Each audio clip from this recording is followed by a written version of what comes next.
La tête. Parce que normalement, quand tu mets pour toi là, le corps pour être dans le bureau, elle est dans le bureau. Il est dans une chaleur, quoi. Et puis, c'est un ventilateur comme ça, il met dans son truc là. Tu te souviens, non? Comme ça, regarde en haut là.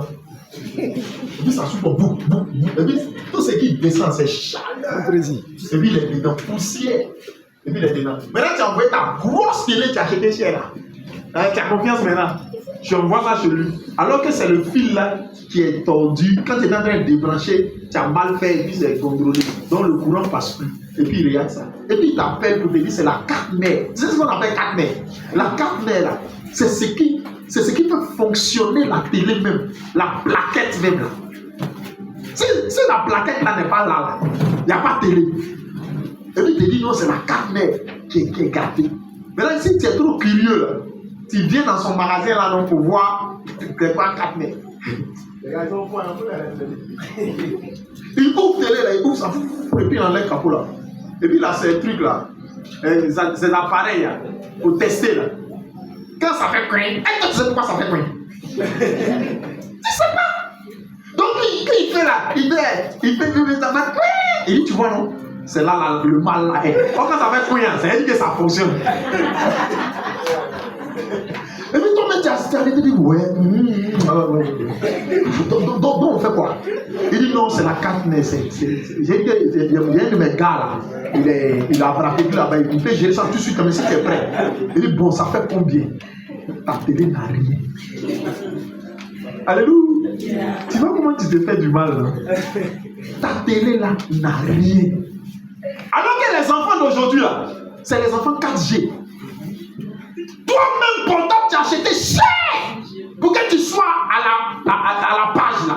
Tu ne sais pas comment ça fonctionne. Bébé là, prend ton propre code mail là. Décode ton téléphone. Et puis il rentre dans les paramètres. Il dit ah, ça là, ça existe. Maman, ça est dedans. Si tu lui avais donné l'opportunité d'aller toucher un peu d'électronique, il allait te faire comprendre à l'instant là. Malgré qu'il n'a pas encore fini d'aller à l'école, malgré qu'il n'est pas encore rentré dans le bureau, tu veux qu'il rentre là. Mais il pourrait te dire, papa, télé là n'a rien. Il faut laisser moi-même y faire. Et puis tu fais-lui confiance. Mais tu dis, non, touche pas ça.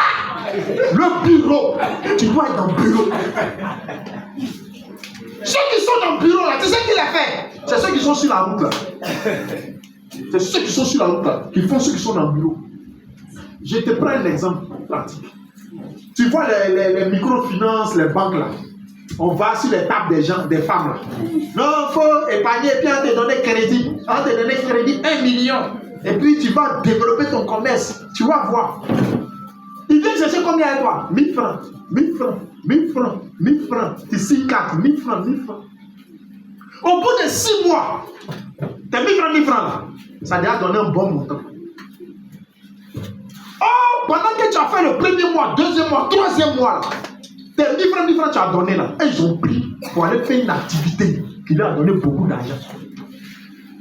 Donc ils viennent maintenant, et puis au bout des 6 mois, ils te disent bon, tu as cotisé, mais c'est-à-dire que ton argent que tu as cotisé là, par exemple, si c'est 1 million, ils doivent te donner, tu as déjà cotisé près de 700 000. Et puis ils vont prendre juste. C'est si tu attendais un peu là, ça allait faire les 300 000 et puis tu as 1 million, tu ne dois pas à quelqu'un. Tu comprends, non? Mais ils sont dans les bureaux climatisés. Dès qu'ils sont climatisés, ils ont mis dans le congélateur. Quand ils sont et puis ils te saluent, ça te glace. Tu es le boss. Tu ne sais même pas que le vrai boss là, c'est toi. Tu comprends ça? Tu ne sais pas que le vrai boss là, c'est toi. Il allait prendre dans son climatiseur, il est là. Et puis il paye partie de ce yeux pour crayon là-dessous. Ce sont des 1000 francs, 1000 francs, 1000 francs, 1000 francs de l'autre là. 1000 francs. C'est-à-dire dans le marché là. Et puis ils font tout pour respecter le contrat. Quand ils respectent le contrat, ton cœur dans la joie et puis dans la confiance. De 1000 francs, on passe à 2000. De 2000, on passe à 5000. Et puis ils t'ont donné 1 million. Tu as développé ton commerce. Tu dis, ça, ils sont bien. Et puis on dit non, tu vas commencer à rembourser. C'est même encaissement ils font là. Il n'y a aucun remboursement. Même encaissement, ton même agent. C'est quoi les Français là, nous maintenant proches de toi là, ils viennent nous donner. Et puis ils disent c'est crédit. Et puis quand on a fini de prendre là, maintenant on doit payer les dettes. Notre même agent là, et on paye encore. C'est-à-dire de génération en génération, on paye. Pourtant, c'est notre propre argent. C'est toi qui le fais. Il est là-bas, tu le fais. Il est dans son bureau, c'est tes 100 francs, tes 1000 francs, 1000 francs. Et quand on met 1000 francs, il dit 1000 francs, ça peut faire quoi dans les banques? Même 10 francs, c'est beaucoup. On enrichit une banque. Si une banque prend 10 francs, si chaque personne, au moins 500 personnes qui fréquentent la banque, faut multiplier 10 francs seulement par 500 personnes. Ça va se laisser. C'est de l'argent. Mais quand tu vois 1000 francs, tu vois 500, tu vois sans rien. Tu vois ta fille, bon, tu t'en vas à l'école, tiens 500, tu as fait ton transport et puis tu as mangé à midi. Tu as fait 500, donc pour toi, c'est rien. 500, tu prends. Ça devient beaucoup. Alléluia. Il faut trouver des choses. Il faut qu'aujourd'hui, là, parce que Dieu nous a bénis de toutes sortes de bénédictions. Il y a différentes catégories de bénédictions. Il nous a bénis.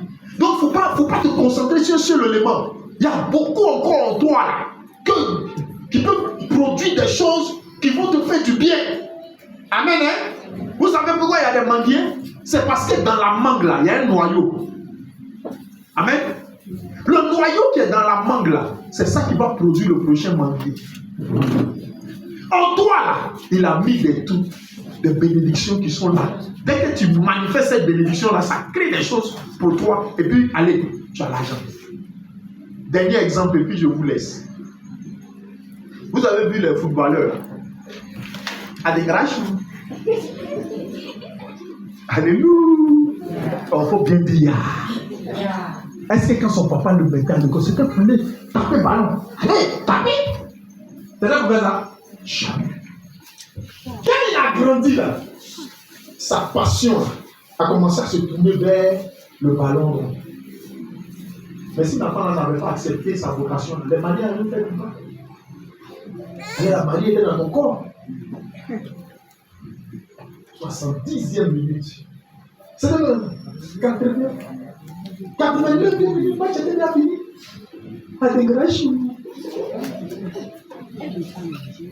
Il a accepté de jouer le ballon. Alors que le ballon là, ceux qui partaient jouer là, c'est ceux qui ne voulaient pas aller à l'école. Avant. Ceux qui ne voulaient pas aller à l'école. Dès qu'ils vont à l'école buissonnière là. Tu sais, il partait jouer le ballon. Et puis il joue un peu, et puis il va à l'école, et puis il vient. Mais écoutez-moi, tous ceux à qui on a donné 50 millions d'espèces, 50 millions de villas, et puis ça fait 100 millions, 100 millions. Ils ont doctorat. Dis-moi qui a doctorat là-bas. Est-ce que quelqu'un a doctorat? Mais toi, tu envoies ton enfant à l'école pour faire quoi? Pour faire doctorat, non? Doctorat, combien tu payes les gars? Dieu veut ouvrir notre intelligence. Il faut que ton esprit s'ouvre. Aujourd'hui, là, si ton enfant a un penchant pour quelque chose, accompagne-le dedans. Rassure-toi qu'il ne veut pas ça comme ça sur un coup de tête. Mais il y a des façons d'observer les enfants. Il y a des enfants, tu le frappes pour un truc sans qu'il ne fasse exprès. Il va revenir faire. Quand tu vois qu'il a refait mal après que tu l'aies frappé, là, tu sens que ce n'est pas parce qu'il veut te désobéir. Ça là, c'est un discernement que chaque parent a. Ce n'est pas parce qu'il veut te désobéir, mais c'est parce qu'il ne dort pas à cause de ça. Vous allez voir que l'enfant se réveille au milieu de la nuit et puis il commence à faire son truc là. Il commence à. C'est-à-dire que tu sens qu'il n'est pas tranquille. Observe-le. Continue de l'emmener à l'école, mais ne néglige pas ce côté. Cultive ça un peu. Donc tu fais les deux côtés. C'est le côté qui apprend vite là. Allez, champion, vas-y. Essaye de livrer les toi. Vous comprenez? Mais regardez les enfants là. Les diakités au bar. Les enfants ramassent l'argent cadeau.